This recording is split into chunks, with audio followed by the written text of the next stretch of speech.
तो दोस्तों, आज फिर लेकर आए हैं एक नई कहानी।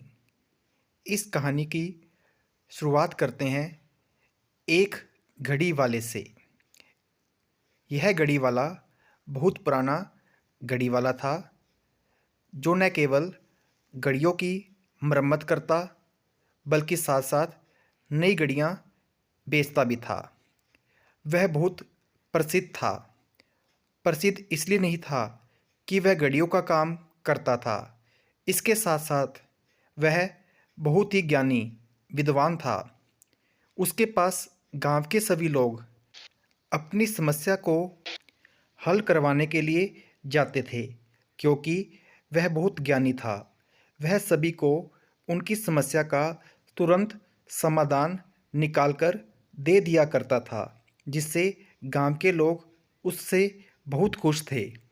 लेकिन एक दिन एक नवयुवक जो उसकी दुकान पर गया और उससे जाकर बोला कि मेरी घड़ी को आप सही कर दीजिए। इतना करते करते उसके पास अचानक से एक फ़ोन आया। वह फ़ोन पर बहुत घबराया हुआ था, इसके सामने बात कर रहा था।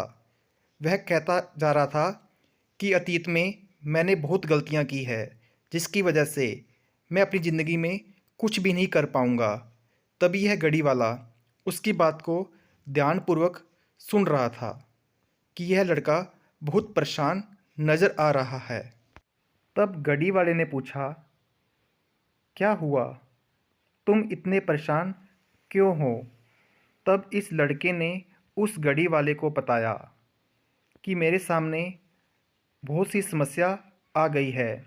मैंने अपने अतीत में बहुत सी गलतियां की है, जिसके कारण मेरा भविष्य अब मुझे नहीं लगता कि उसमें कुछ सुधार होने वाला है। तब इस घड़ी वाले ने कहा, ये घड़ी जो तुम खराब लेकर आए हो, इस घड़ी को तुम पकड़ो और इस घड़ी को अब तुम ही सही करोगे। तब यह लड़का बोला, मैं कैसे यह घड़ी सही कर सकता हूँ, क्योंकि घड़ी वाले तो आप हैं, आपको सही करनी आती है, मैं इसे कैसे सही करूँगा। लेकिन घड़ी वाला नहीं माना। घड़ी वाले ने यह घड़ी उस लड़के को दे दी और उसे कहता गया कि तूने इसे सही कर कर दिखाना है। अब जैसे जैसे यह घड़ी वाला कहता गया, वैसा ही वह लड़का करता गया। काफ़ी घंटों की मशक्क़त के बाद यह घड़ी सही हो गई। अब यह घड़ी वाला उस लड़के को, जिसने घड़ी सही की थी, अब बोला कि तुम यही कर रहे हो। तुम वर्तमान में जो कर रहे हो, तुम अगर उसे भूलकर अपने अतीत के बारे में और अपने भविष्य के बारे में सोचते रहोगे तो तुम कभी सफल नहीं हो पाओगे। हाँ, तुमसे अतीत में बहुत सी गलतियां हुई है, लेकिन उन गलतियों की वजह से तुम अपना वर्तमान मत खराब करो। जब तुम अतीत की गलतियों को बार बार याद करोगे, इससे तुम्हारा प्रेजेंट टाइम जो अभी चल रहा है वह कैसे सफल होगा। अगर तुम भविष्य के बारे में सोचकर कुछ भी करोगे, तब भी तुम्हारा वर्तमान सही नहीं रह पाएगा। तो घड़ी वाला इस कहानी के माध्यम से हमें यही मैसेज दे रहा है कि हमारा भविष्य जो हमारे वर्तमान पर निर्भर है, हमें पहले से अपने भविष्य के बारे में नहीं सोचना चाहिए कि हमारे साथ ये होगा, ये क्यों नहीं होगा।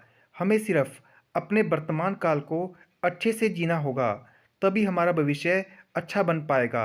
अगर हम वर्तमान में अपना कार्य सही नहीं कर पा रहे हैं, तो उसे हमें सुधारने की कोशिश करनी चाहिए। व्यर्थ की चिंता क्यों करनी कि भविष्य में क्या होगा। हमारी ज़िंदगी जो हमें भी नहीं पता कि हमें किस तरफ लेकर जाएगी, हम उसकी चिंता पहले से क्यों करें।